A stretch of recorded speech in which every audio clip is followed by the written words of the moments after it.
Bonjour les parents, j'espère que vous allez bien. Nous allons démarrer cette nouvelle semaine par une leçon sur laquelle nous allons travailler les valeurs de la lettre C et nous allons également apprendre, réviser comment transposer une phrase lorsqu'on change le sujet du singulier au pluriel. La séance se déroulera en 4 parties. Un premier temps donc, de travail en orthographe sur les valeurs de la lettre C. Nous allons voir ensemble quels sons elle produit cette lettre en fonction des lettres qui sont autour d'elle. Nous allons faire un travail ensuite de lecture et de compréhension. Une troisième partie où nous allons donc transposer une phrase. Et enfin, un temps de dictée de phrase. Tu es prêt? Bon, maintenant tu as l'habitude, ton cahier est prêt, ton stylo, parfait. Alors on y va. Dans un premier temps, donc je te propose des mots et je vais te demander de les classer suivant ce que tu entends, c'est-à-dire la façon dont va se prononcer la lettre C. Est-ce que dans le mot, la lettre C va se prononcer K? Attention, tu te souviens, quand je mets des lettres entre crochets, c'est l'alphabet phonétique international. Ici, c'est le son K. Je te mets ici la petite oreille. Ou bien, est-ce que la lettre C se prononce S? Je vais te laisser un tout petit peu de temps pour me faire les 4 premières. Donc, tu lis bien le mot et tu réfléchis à la façon dont la lettre C se prononce. Vas-y.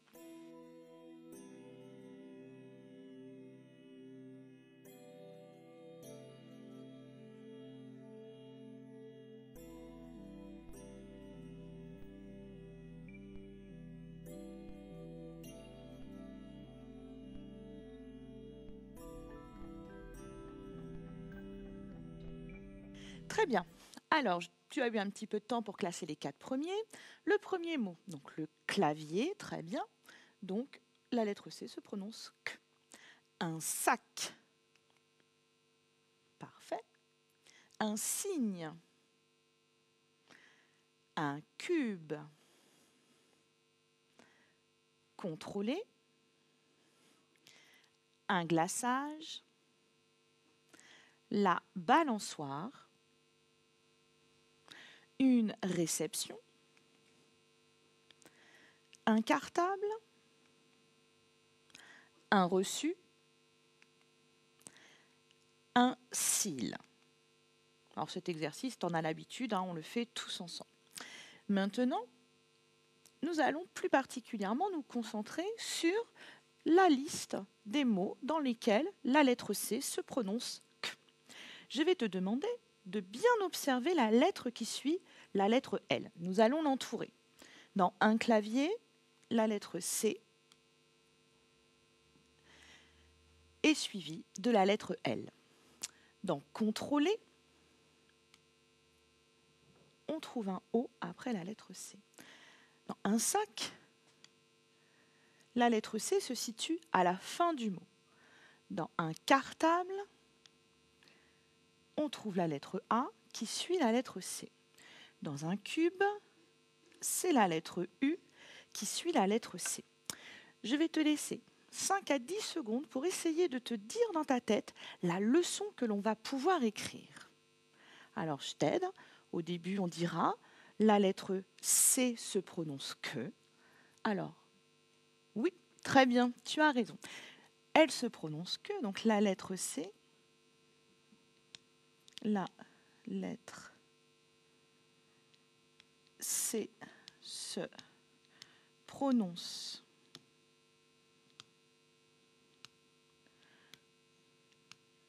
K. Alors, devant les voyelles,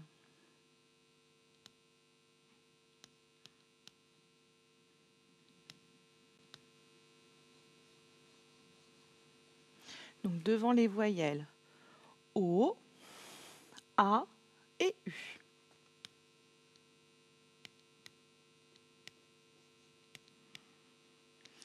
Elle se prononce également K devant une consonne.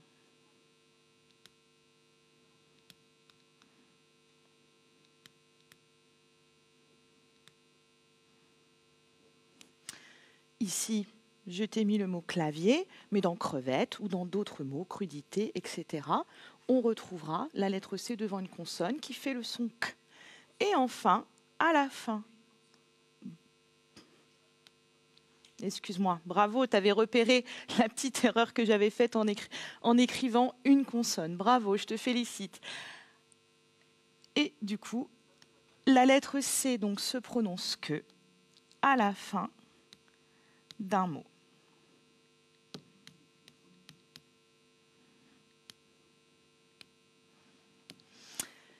Maintenant, tu sais que j'aime bien des fois discuter avec toi de certaines surprises de notre langue. Je te propose ces 3 mots. Je vais te demander de repérer la lettre qui suit la lettre C. Je t'écoute. Oui, à chaque fois, nous voyons le H. En général, tu as appris que le graphème CH se prononçait ch, comme dans un chat, des chatouilles. Ici, par contre, non. Et là, il va falloir que tu fasses bien attention. Ici, le graphème CH va se prononcer K, comme dans une chorale, des chœurs et des choristes. Choriste, chorale sont des mots de la même famille. Cela peut t'aider. Quelle leçon je vais écrire? Bah oui, tu as raison. Je vais écrire le graphème.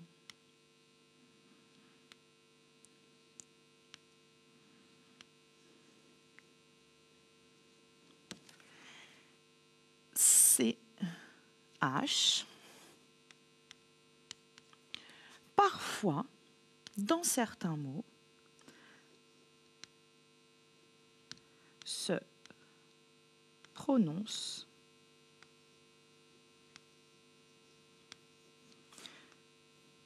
K. Très bien. Continuons à voir les autres valeurs de la lettre C. Voici de nouveaux mots que nous avons classés tout à l'heure. À nouveau, nous allons entourer les lettres qui suivent la lettre C dans le mot. Ici le E, dans une réception. Dans un cil, nous trouvons le I. Dans Céline, nous trouvons le E accent aigu. Et dans Céline, nous trouvons le Y. Alors, ces lettres, qu'est-ce que l'on peut dire? Très bien. Ce sont des voyelles. Donc, les lettres C se prononcent S. Devant les voyelles E, I et Y, on peut rajouter le E que nous avons vu, le E accent circonflexe et le E accent grave. Tout à l'heure, on avait vu que devant les lettres A, O et U, elles se prononçaient K. Ici, devant les voyelles E, I, Y, elle va se prononcer S. On continue. Ah bah oui, cette règle, je sais que parfois pour vous, elle est compliquée. Comme nous l'avons dit tout à l'heure, devant les voyelles U, A et O, la lettre C se prononce K. Mais on a certains mots, on va être obligé de les écrire avec un C, comme un reçu, un glaçage, un garçon. Et en conséquent, il va être très important d'inscrire la petite cédille sous le C qui permet de transformer le son K en son S. Donc comme dans un reçu, un glaçage et un garçon. Donc devant les voyelles U, A et O, on ajoute une petite cédille. Si je trace la lettre C, la petite cédille, c'est ce que je mets en dessous pour former le son S. Maintenant, nous allons passer à un petit exercice. Tu sais que j'aime bien les petites devinettes, donc je te propose cette devinette. C'est un légume vert et long qui se mange cru. Attention, dans le mot, on doit trouver la lettre C. Tu as trouvé? Très bien. Un concombre. Alors, ce mot-là, attention, j'espère que tu ne t'es pas trompé parce qu'il reprend des règles d'orthographe que nous avons déjà vues. Un combre.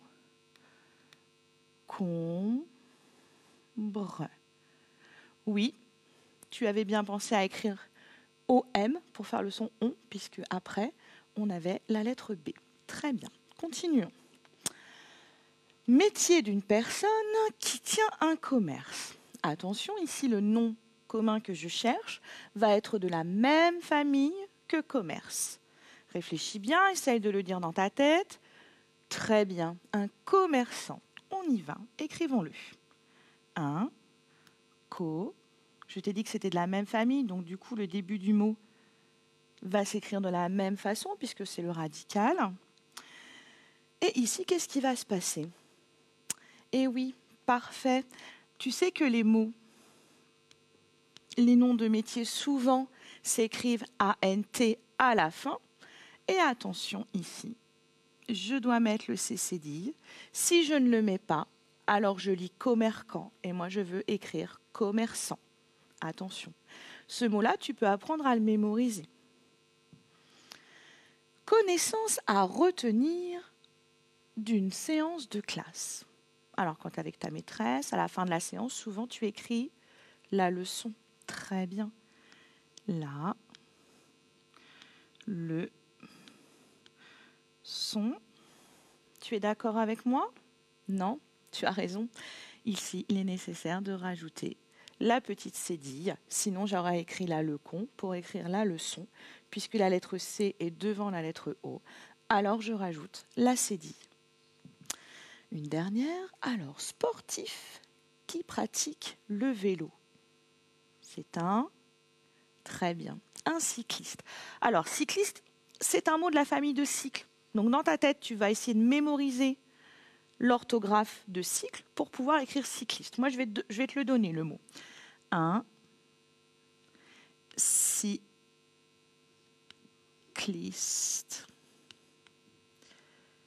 Ce qui est un petit peu compliqué dans ce mot, c'est qu'au début, la première syllabe s'écrit CY. Mais dans bicyclette, dans cycle, tu auras la même orthographe. Très bien. Passons maintenant à la séance de lecture. Pardon, à la phase de lecture. Donc, je te propose ce matin de travailler sur un texte documentaire qui parle de la vie des fourmis. Alors, tu sais que les textes documentaires nous racontent des choses de la vie, des choses qui sont réelles. Je vais te laisser 1 minute pour pouvoir lire ce texte. Vas-y.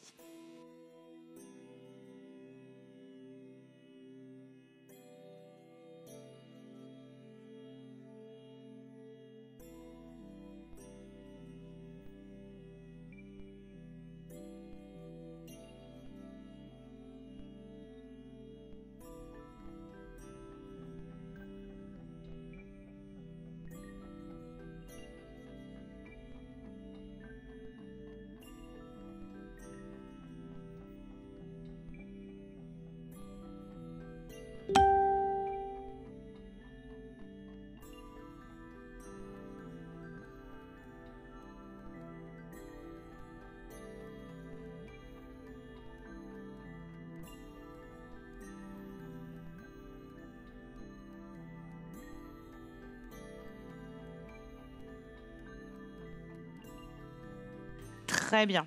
Alors, ne t'inquiète pas, hein, si tu n'as pas eu le temps de lire tout le texte, tu sais que tu peux le retrouver sur les fiches de prolongement sur le site lumni.fr.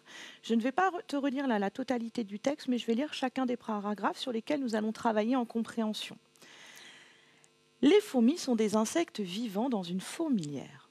Composée de plusieurs galeries, la fourmilière est construite autour d'une reine et protège les fourmis de leurs ennemis, les oiseaux, les araignées, les libellules. Les fourmis ont 3 métiers, les gardes, les ouvrières, la reine. Les plus grosses fourmis ont le rôle de garde et protègent la fourmilière. La reine des fourmis pond tous les œufs de la fourmilière. L'œuf devient une larve qui se transforme ensuite en cocon pour devenir une fourmi.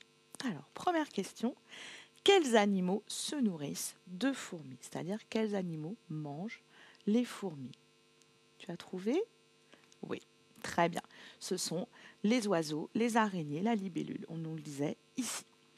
Continuons. Qui pond les œufs de la fourmilière? Très bien. C'est la reine des fourmis qui va pondre tous les œufs de la fourmilière. Deuxième paragraphe que je vais te lire. Les ouvrières apportent de la nourriture à la reine et aux larves de fourmis. Les fourmis omnivores se nourrissent de miel, d'insectes, de fruits. Elles communiquent entre elles par des signaux chimiques captés par leurs antennes. Les fourmis peuvent retrouver le chemin de leur fourmilière et se diriger vers une proie. Quelles sont les fourmis qui fournissent la nourriture? Très bien, ce sont les ouvrières. On peut le comprendre dans le mot ouvrière, c'est leur travail. Ensuite, comment qualifie-t-on un animal qui mange de tout? Omnivore. Alors tu connais déjà le terme carnivore, qui mange de la viande, herbivore, qui mange de l'herbe pour les animaux. Omnivore, c'est un animal qui va manger à la fois ce qui est végétal et ce qui est animal.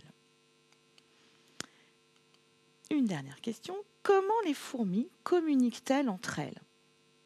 Oui, très bien. Grâce à leurs petites antennes qu'elles ont sur leur tête, elles vont capter les signaux chimiques. C'est comme si on envoyait des toutes petites particules et elles sont capables de les recevoir pour pouvoir, d'une part, se repérer et puis pour pouvoir identifier leurs ennemis.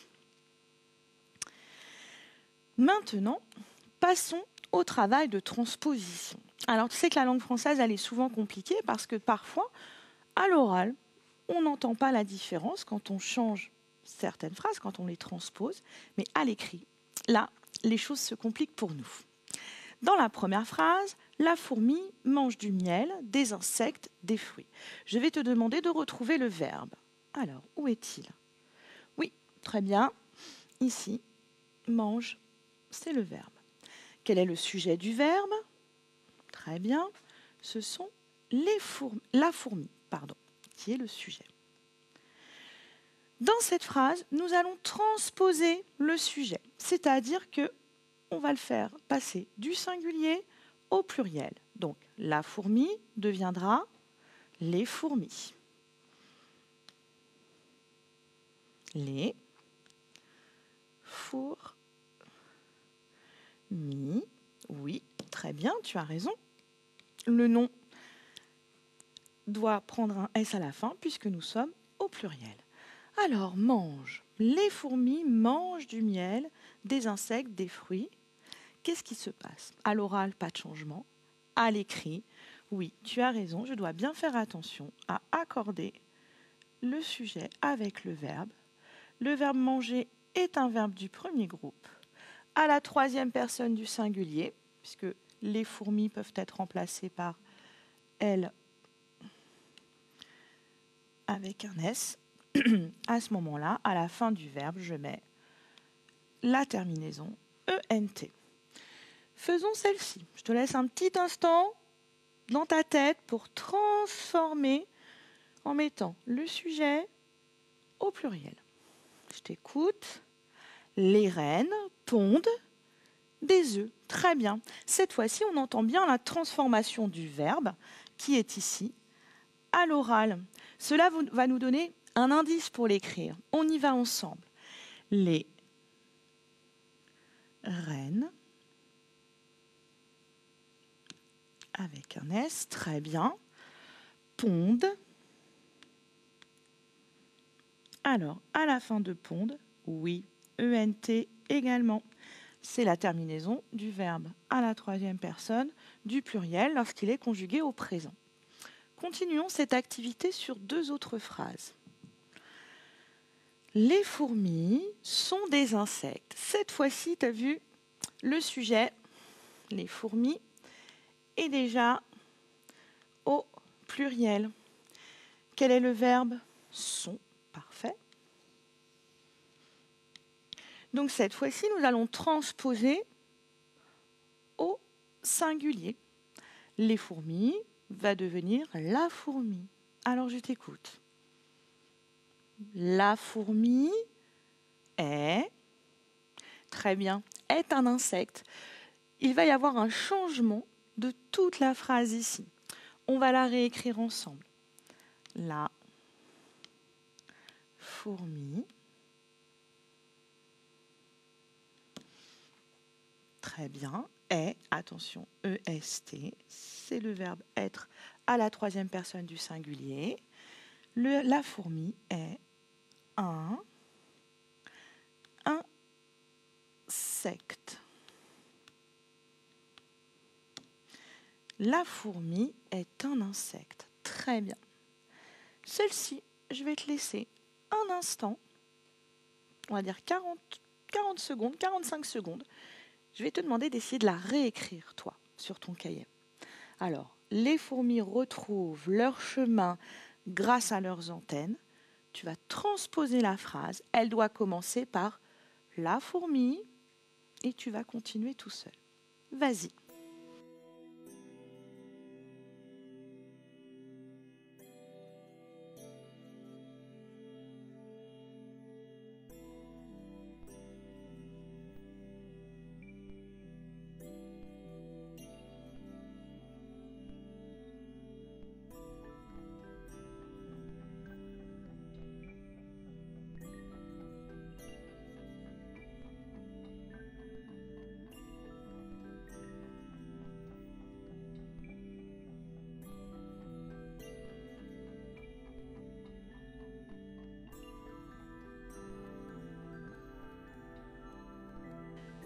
Alors, tu as trouvé? On va déjà la dire ensemble à l'oral. La fourmi retrouve... Alors, est-ce qu'on va dire retrouve? On va dire la fourmi retrouve leur chemin? Non, tu as raison. La fourmi retrouve son chemin grâce à ses antennes. Très bien. On va écrire tout cela. Donc, la fourmi retrouve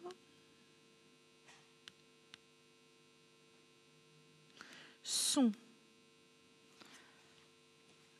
chemin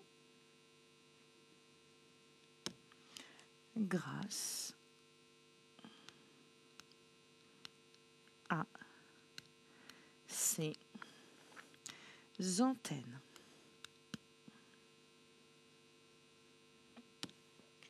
Voici. Continuons maintenant par un petit exercice d'application. Donc, je te demande de retrouver le verbe conjugué qui convient. L'été, les moustiques piquent. Est-ce que je vais l'écrire comme ceci ou comme ceci? Je t'écoute. Très bien. Pique avec à la fin ENT, puisque c'est bien la terminaison de la troisième personne du pluriel. Les moustiques, je peux les remplacer par un pronom personnel, il, avec un S. Deuxième phrase, le chat ronronne sur le canapé. Est-ce que je vais l'écrire comme ceci ou comme ceci? Très bien, tu as trouvé? Tu me dis pourquoi? Bah oui, tu as raison. Je vais l'écrire avec un E à la fin, puisque le chat, je peux le remplacer par il, sans S. Il est à la troisième personne du singulier. Continuons. Les détectives enquêtent. Très bien. À nouveau, donc, le verbe enquêter au présent s'écrira ENT, puisque ici, les détectives, je peux le remplacer par il avec un S. C'est un nom commun au pluriel, et du coup, le verbe s'écrit ENT à la fin. Les abeilles butinent. Très bien. À nouveau ici, ENT, puisqu'il y en a plusieurs. Attention, cette fois-ci, je peux le remplacer par le pronom personnel, elle avec un S. La grenouille coasse. Très bien. Coasse avec un E. Ici, la grenouille est au singulier. En conséquence, le verbe s'écrira avec un E à la fin, puisqu'on est à la troisième personne du singulier. Bon, alors, ces petites révisions, il va falloir les garder en tête. L'année prochaine, au CE2, ça va être important. Continuons. Alors, nous allons travailler ensemble maintenant sur la dictée de phrase. Je vais te la lire. Notre dictée, elle reprend la dernière notion que nous avons vue ensemble là, sur la transposition. Alors, je te la lis, t'écoutes bien. Les fourmis vivent dans une fourmilière, elles portent des antennes et pondent des œufs. Je te la dicte. Les fourmis vivent. Les fourmis vivent dans une fourmilière. Dans une fourmilière.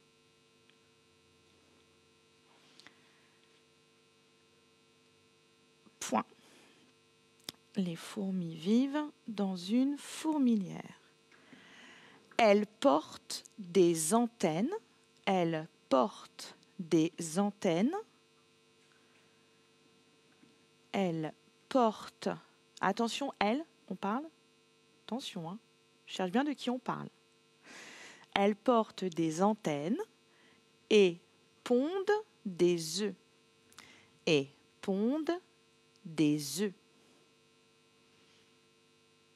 Elle porte des antennes et pondent des œufs. Alors, on va la corriger ensemble. Si tu n'as pas eu le temps de tout écrire, tu sais que tu peux la refaire chez toi. Tu demandes à papa, maman de te la dicter. Allez, on la corrige. Les fourmis. Alors, les fours. Nous l'avons vu tout à l'heure. Fourmis. Très bien. Je n'oublie pas le S à la fin du nom fourmi puisqu'il est au pluriel. Les fourmis vivent.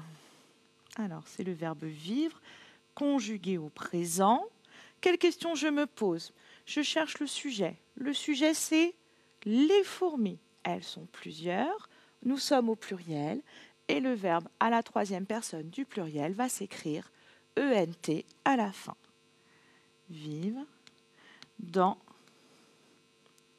Alors, moi j'ai dit, quand je t'ai fait la dictée, j'ai dit dans une, parce que quand on lit, quand on parle, on fait des liaisons. Mais attention, quand j'écris, j'ai bien deux mots.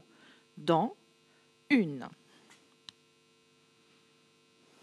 Fourmilière. Attention à fourmilière, il n'y a bien qu'un seul L. Ce mot-là, tu pourras apprendre à le mémoriser.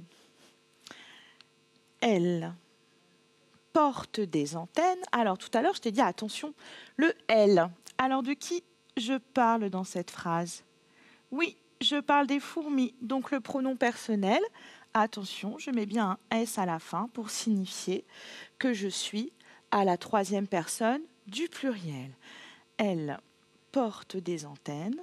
Porte, c'est le verbe porter au présent à la troisième personne du pluriel. Elle porte des. Alors attention à antenne.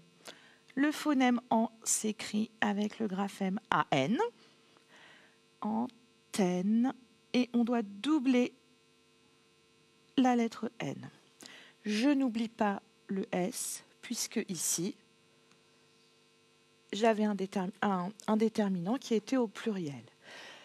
Elle porte des antennes et pondent des œufs. Et, attention, le petit mot « et » ici permet de lier deux idées dans ma phrase. Donc, il s'écrit « ET ». Et, pondent, c'est le verbe « pondre » qu'on a rencontré tout à l'heure également. ENT. Des. Là, à nouveau, hein, quand je t'ai fait la dictée, puis quand je relis, je vais dire « des œufs ». Mais quand j'écris, j'écris bien des E. Écrivons E. Alors E, pareil, c'est un mot un petit peu compliqué parce que au pluriel, il se dit E et au singulier, il se dit très bien œuf. Du coup, quand on repasse par le singulier, ça va nous permettre de pouvoir l'écrire un petit peu plus facilement. Il s'écrit O, E dans l'eau, U, F, et je n'oublie pas le S. Alors, ce qui était un petit peu compliqué dans cette dictée, c'était donc les verbes, la terminaison ENT, puisque ici mon sujet était pluriel, les lettres finalement qu'on rajoute à la fin des mots qu'on n'entend pas, mais qui signifient le pluriel, comme dans des œufs, des antennes, ici aussi, et dans les fourmis. Eh bien, écoute, je te félicite pour ton attention. Je trouve que vraiment ce matin, tu as été particulièrement réflexif, tu as vraiment bien réfléchi. On a abordé des notions qui étaient complexes. L'accord du sujet avec le verbe, c'est encore compliqué pour nous, élèves de CE1. Alors moi, je t'encourage, pour pouvoir t'entraîner, à essayer de faire des petits exercices comme ça. La fourmi mange, les fourmis mangent. Je te souhaite une bonne journée